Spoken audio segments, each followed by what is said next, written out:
Hello friends, welcome back to my channel. My name is Ankur Mahendra. दोस्तों, review करेंगे Akelli Akelli movie, Nusrat Bharucha starrer जो film आई है 25 अगस्त को ये रिलीज हुई है। अब देखो कोइंसिडेंस, देखो आज से 4 साल पहले जब ड्रीम गर्ल 1 आई थी, पहली मूवी आई थी ड्रीम गर्ल, तो उसमें लीड रोल में कौन थी? नुसरत भरूचा, जिनके काम की बहुत तारीफ हुई थी, बहुत प्रशंसा हुई थी। अब जब ड्रीम गर्ल 2 आती है सेम डेट को 25 अगस्त को, उसमें लीड रोल में कौन है? वो है अनन्या पांडे। और साथ साथ अकेली मूवी रिलीज हुई है, वो भी सोलो एकदम लीड रोल में आने वाली है नुसरत भरूचा अकेली मूवी से। अब मैं कहना चाहूंगा, भले ही मूवी का नाम अकेली हो, पर story wise, screen play wise ये फिल्म कहीं से भी अकेली नहीं है। ये बहुत भारी भरकम है और बहुत ज्यादा अपने में ही दम रखती है। मैं बात करने वाला हूं पूरी फिल्म की, कहानी की, स्क्रीन प्ले की, अपना रिव्यू देने वाला हूं ऑनेस्ट। उसके बाद आपको डिसाइड करना है आपको ये फिल्म देखनी है या नहीं देखनी है। तो चलो शुरू करते हैं। सबसे पहले मैं बात करना चाहूंगा कहानी के बारे में, इसके प्लॉट के बारे में। देखो, कहानी है एक लड़की की, पंजाब की, जिसका नाम है ज्योति, जो एयरपोर्ट पे जॉब करती है और उसकी जॉब, उसकी नौकरी बहुत बढ़िया चल रही होती है। जिंदगी में भी कुछ ऐसा नहीं होता, सब कुछ बढ़िया तरीके से चल रहा होता है। अब एक दिन उसकी नौकरी चली जाती है। नौकरी जाने का रीजन ये होता है कि उसके सीनियर कलीग के वजह से उसकी अपनी नौकरी गंवानी पड़ती है। तो नौकरी जाने के बाद वो जॉबलेस हो जाती है और उसके ऊपर मुसीबतों का पहाड़ टूट पड़ता है। जैसे भगवान भी वेट कर रहे थे कि तेरी नौकरी जाएगी और उसके बाद तेरे ऊपर मैं बहुत ज्यादा मुसीबतें लाने वाला हूं। जिंदगी एकदम यू टर्न लेती है और उसकी लाइफ में, उसके परिवार में कुछ ऐसी ट्रेजेडी होती है, कुछ ऐसे इंसिडेंट होते हैं कि जिसकी वजह से उसकी जिंदगी एकदम पलट जाती है और मुसीबतों का पहाड़ उसके ऊपर टूट पड़ता है। मतलब मां की जिम्मेवारी, घर की जिम्मेवारी और साथ साथ एक लोन होता है उसके ऊपर, उसको वो भी चुकाना होता है। अब क्या होता है उसके बाद, सब चीजें क्या होती हैं? इन सब चीजों से निकलने के लिए उसको एक ही चीज की जरूरत थी, एक अच्छी नौकरी की। बहुत ट्राई करती है, बहुत ढूंढती है नौकरी। फाइनली उसको कहीं ना कहीं मस्कट से ऑफर आता है। बट क्या होता है, गेम चेंज होती है। मस्कट ना जाकर उसको मोसूल जाना पड़ता है, इराक। वो जाना तो नहीं चाहती थी, पर उसके पास कोई ऑप्शन नहीं होता, उसको मोसूल जाना पड़ता है। अपने घर पर वो झूठ बताकर जाती है कि भाई वो मोसूल नहीं जा रही, किसी और मस्कट जा रही है। पर वहां पर क्या होता है, जैसे ही वो एयरपोर्ट से बाहर निकलती है, उसका स्वागत होता है एक दिल दहला देने वाली घटना से, जहां से कहानी पूरी ड्रास्टिकली चेंज हो जाती है। और वहां आपके रोंगटे खड़े हो जाएंगे जब बड़े स्क्रीन के ऊपर आप वो सीन देख लेंगे। और वहीं उसको पता लग जाता है कि भाई अब वो बहुत बुरी तरीके से फंस चुकी है और उसका यहां पर सामना बहुत बड़ी बड़ी जालिम ताकतों से होने वाला है। वो वहां से निकलना चाहती है पर वो वहां से नहीं निकल पाती है, बहुत बुरी तरीके से फंस जाती है। वहां पर वो एक गारमेंट फैक्ट्री में काम करती है और जो मोसूल शहर है पूरे तरीके से आईएसआई के जो कमांडर हैं, इराक में जो टेरर ग्रुप चलाते हैं, उनके अंडर आ जाता है। वो गारमेंट फैक्ट्री को अपने अंडर ले लेते हैं, अपने कब्जे में ले लेते हैं और उनको किडनैप कर लेते हैं। अब क्या होता है आगे, उसको क्या क्या मुसीबतों का सामना करना पड़ता है, वो वहां से कैसे निकलेगी, और उसके साथ वहां पर सेक्सुअल असॉल्ट होता है, उसका रेप होता है। उसके बावजूद भी वो लड़की डटी रहती है क्योंकि उसको वहां से निकलना था। अब बात करते हैं स्क्रीन प्ले की। देखो, किसी भी फिल्म की जान, किसी भी फिल्म का दमखम उसके स्क्रीन प्ले में होता है। अगर स्क्रीन प्ले मजबूती से लिखा गया है और उसको अच्छे तरीके से एग्जीक्यूट किया गया है तो कोई नॉर्मल फिल्म भी बढ़िया बन सकती है। पर यह तो एक दमदार कहानी है और ऐसी दमदार कहानी का स्क्रीन प्ले अगर इमोशनल मोमेंट और दर्द साथ जोड़ दिया जाए तो उसमें 4 चांद लग जाते हैं। फिल्म की लेंथ है 2 घंटे और 7 मिनट की, बहुत लंबी फिल्म नहीं है। फिर भी ये फिल्म जो है अपने, जो इसका टॉपिक है, जो मेन इसका मोटिव है, उसको कहने में कामयाब रहती है। देखो, जो फिल्म के डायरेक्टर हैं प्रणय मैश्राम, उन्होंने बहुत खूबसूरती के साथ राइटिंग की है, वन ऑफ द राइटर भी हैं। बहुत ही टाइट और क्रिस्प राइटिंग की है जो आपको हुक्ड और बुक्ड रखती है।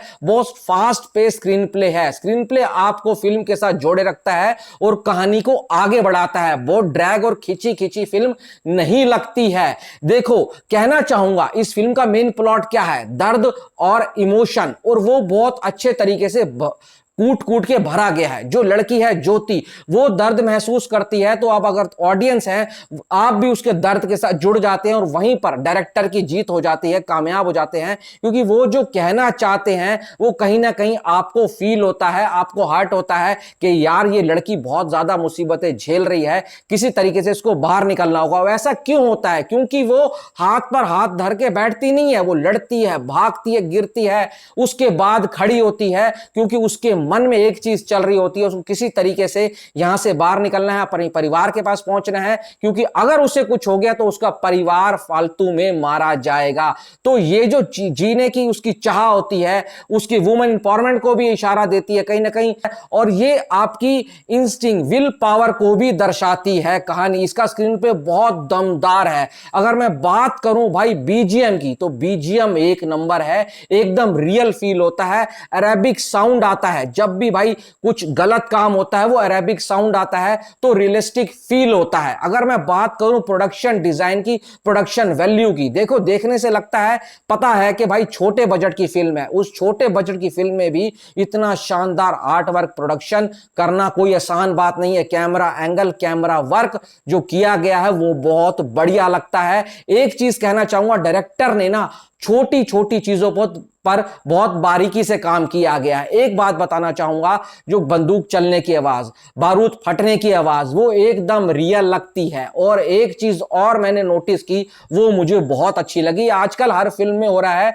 पर डायरेक्टर इस फिल्म में बहुत अच्छे तरीके से, बाखूबी तरीके से उसको पिरो पाए हैं। वो क्या है, जब ऐसे ही टेरर ग्रुप आपस में बात करता है तो भाई क्या होता है, वो इराकी लैंग्वेज यूज करते हैं, वहां की लोकल लैंग्वेज, तो इससे रियलिस्टिक फील आता है। वो क्या बोल रहे हैं हमें वो सबटाइटल के जरिए बताया जाता है, वो और हैवानियत और लेकर आता है, दर्द लेकर आता है कहानी के अंदर। ये सब चीजें इस फिल्म को जानदार और वजनदार बनाती हैं। अब बात करते हैं फिल्म के डायरेक्शन की। The captain of the ship, director के बारे में बात करना चाहूंगा। डायरेक्टर है इनके प्रणय मेश्राम।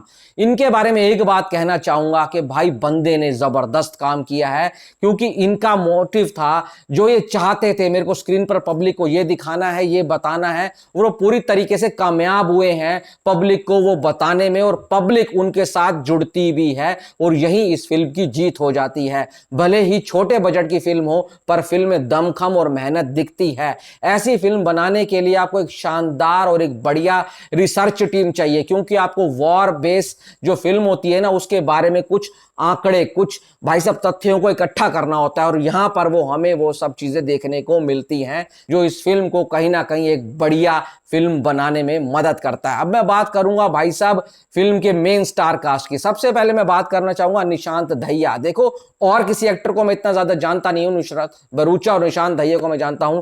निशांत दहिया का काम बढ़िया है, शानदार है। जितना उन्हें बोला गया था, जितना उन्हें दिया गया था, उन्होंने उसे बाखूबी तरीके से निभाया है। अब आते हैं भाई साहब लीड एक्ट्रेस के ऊपर, जिनका नाम है नुसरत भरूचा। आपने वन मैन आर्मी वाली फिल्में तो बहुत सुनी होंगी। अगर मैं बोलूं ये वन वुमेन आर्मी है, मतलब नुसरत भरूचा एक आम आदमी, एक छोटे से शहर की लड़की जो बाहर जाती है, किसी तरीके से उनसे लड़ती है, किन किन मुसीबतों को जो सामना करना पड़ता है, और वहां से वो लड़कर वापस आती है। जब वो देश वापस आती है ना इंडिया, तो कसम से कह रहा हूं आपकी छाती चौड़ी हो जाएगी ये फिल्म देखकर। और नुसरत भरूचा का काम एक नंबर है, एक नंबर, एकदम टॉप नोच है। इनका करियर कोई बहुत ज्यादा बड़ा नहीं है, पर इतने छोटे करियर में भी उन्होंने हर तरीके के रोल कर लिए हैं। उन्होंने रोल को रोम कॉम किया है, उन्होंने ड्रामा किया है। अभी अमेज़न प्राइम पर कुछ दिन पहले एक मूवी आई थी, हॉरर मूवी थी, आप उनका काम देखना उस फिल्म के अंदर। और इस फिल्म में उससे भी ज्यादा जबरदस्त काम है, क्योंकि पूरी फिल्म को उन्होंने अपने कंधे पर रखकर चला है, और मैं कहूंगा रखकर ही नहीं चला, बहुत ऊपर लेकर गई हैं। अब मैंने इतना नहीं सोचा था कि नुसरत भरूचा इस कैरेक्टर को इतने बाखूबी तरीके से निभा जाएंगी। भाई साहब दिल खुश हो जाता है उनकी परफॉर्मेंस देखकर, क्योंकि इस फिल्म में बहुत कुछ था उनके पास करने के लिए, और उन्होंने कोई कमी नहीं छोड़ी, क्योंकि वो डरी हुई भी रहती हैं। जब उनको लड़ना होता है तो अंदर से विल पावर भी आती है। इन सारे भावों को वो अपने अंदर समाकर और स्क्रीन पर जब लेकर आती हैं, तो आपको लगता है कि एक बेहतरीन कलाकार हमारे सामने अपनी अदाकारी पेश कर रहा है, और आपका उस वक्त उनकी कलाकारी को देखकर ताली बजाने का मन करे। करेगा। भाई मुझे ये फिल्म बहुत पसंद आई, इस फिल्म के कॉन्सेप्ट से मैं बहुत ज्यादा इंप्रेस हुआ। मैंने ट्रेलर देखा था, मुझे पता था फिल्म में दम होगा, पर इतना दम होगा ये नहीं सोचा था। भाई इस फिल्म की एक कमी है, इनके फिल्म के मेकर्स ने इस फिल्म को बेचा नहीं, मार्केट नहीं किया। अगर इसको मार्केट किया होता, थोड़ी स्क्रीन दिलवा दी होती इस कंपटीशन के बीच में, तो ये फिल्म बहुत स्ट्रांग वर्ड ऑफ माउथ के साथ आगे बढ़ सकती थी। अब बहुत कम स्क्रीन है, बहुत कम शोज है, मुझे भी बहुत दूर जाना पड़ा इस फिल्म को देखने के लिए। पर मैं इतना कहना चाहूंगा, मेरे साथ जितने भी लोग थिएटर में थे, उनके एक्सप्रेशन से, उनके हाव भाव से, उनसे बात करने पे पता लगा कि हाँ, उन्होंने अपना पैसा बर्बाद नहीं किया है, एक अच्छी फिल्म देखकर निकले हैं। मैं इस फिल्म को रेटिंग देना चाहूंगा 5 में से 4 स्टार। 1 स्टार सिर्फ और सिर्फ कटेगा फिल्म की मार्केटिंग टीम के लिए, क्योंकि बजट ज्यादा नहीं था, वहां पर वो खर्च नहीं कर सकते थे। उन्होंने सारा पैसा फिल्म के कॉन्सेप्ट के ऊपर, फिल्म की कहानी के ऊपर लगा दिया है। तो भाई ये फिल्म अगर आपके पास वक्त है तो किसी भी हाल में मिस नहीं करना चाहिए, जाओ और देखो, आपको निराशा तो हाथ बिल्कुल नहीं लगेगी।